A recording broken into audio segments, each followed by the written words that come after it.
কোন জাতের মুরগি পালন করলে সবচেয়ে বেশি লাভবান হওয়া যায়? আজকের ভিডিওটি দেখলে সম্পূর্ণ ধারণা দেওয়ার চেষ্টা করব।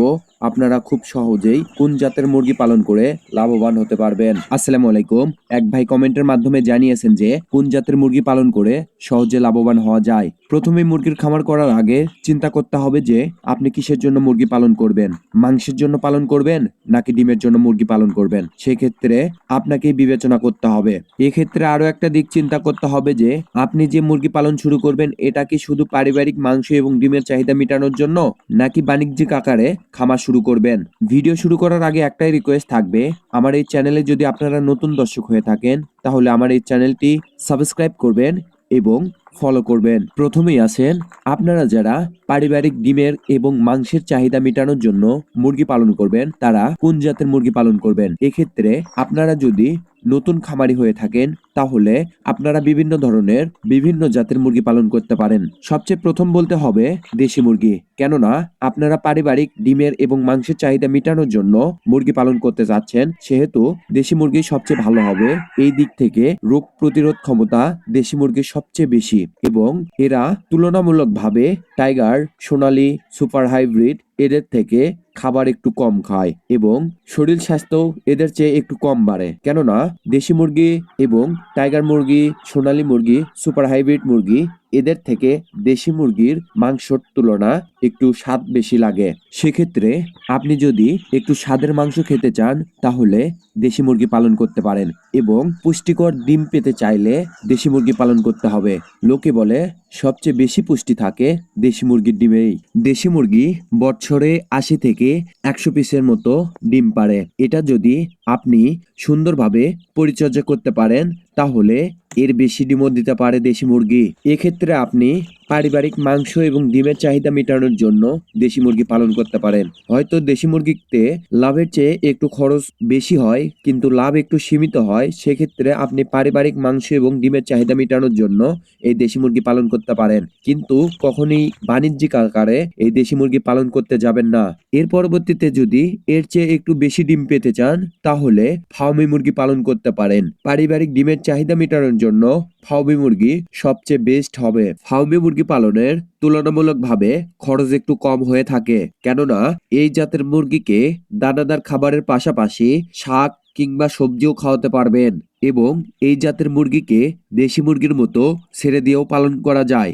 এক্ষেত্রে খাবার খরচটা একটু কম পড়ে এবং এর পরবর্তীতে এই জাতের মুরগি থেকে প্রত্যেক দিন নিয়মিত ডিম পাবেন আপনারা। এই জাতের মুরগির ডিমের কালার সাদা কালারের হয় এবং দেশি মুরগির মতোই প্রায় পুষ্টিগুণ থাকে। ফার্মি জাতের মুরগি 180 থেকে 250 পিস এর মতো ডিম দিয়ে থাকে। এক্ষেত্রে দেশি মুরগির চেয়ে একটু বেশি ডিম পেয়ে থাকবেন আপনারা। সাধারণত এই দুইটা মুরগি থেকেই ভালো পুষ্টিগুণের অধিকারী হতে পারবেন আপনারা।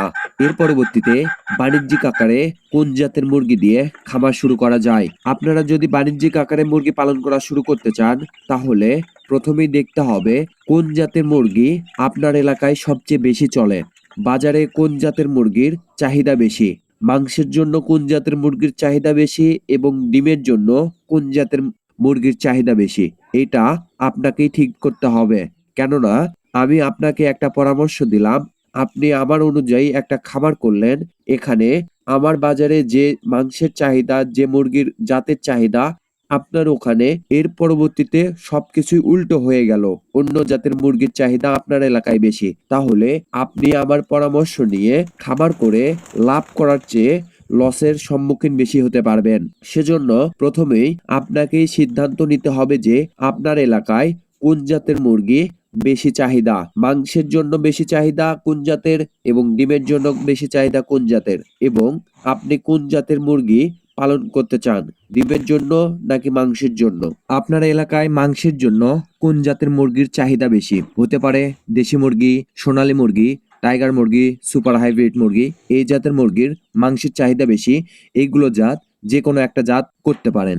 যদি আপনার এলাকায় দেশি মুরগির চাহিদা বেশি থাকে দেশি মুরগি করতে পারেন, সোনালী মুরগি থাকলে সোনালী মুরগি করতে পারেন, সুপার হাইব্রিড থাকলে সুপার হাইব্রিড করতে পারেন। এর পরবর্তীতে ডিমের জন্য আপনার এলাকায় কোন জাতের মুরগির চাহিদা বেশি? হতে পারে লেয়ার মুরগি, ফার্মি মুরগি, দেশি মুরগির চাহিদাও একটু বেশি হতে পারে।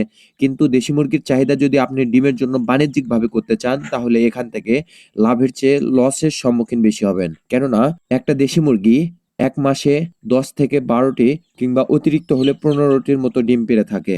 এর পরবর্তীতে এই মুরগি কুসেতে বসে যায়। আরো একটা কথা আপনারা জানেন যে দেশি মুরগি একবার ডিম পাড়ার পরে পরবর্তীতে কুসে বসে। সেজন্য কখনোই দেশি মুরগি ডিমের জন্য পালন করতে পারবেন না। এর পরবর্তীতে আপনারা ডিমের জন্য পালন করতে পারেন ফার্মি মুরগির, এর চেয়ে সবচেয়ে ভালো হবে লেয়ার মুরগি পালন করা। এর পরবর্তীতে আপনারা সবচেয়ে ভালো ডিমের জন্য পালন করতে পারবেন লেয়ার মুরগি। আপনাদের এলাকায় যে জাতের মুরগি সবচেয়ে চাহিদা বেশি সেই জাতের মুরগি পালন করতে পারবেন। এটা আপনাকেই চিন্তা করে ঠিক করে নিতে হবে।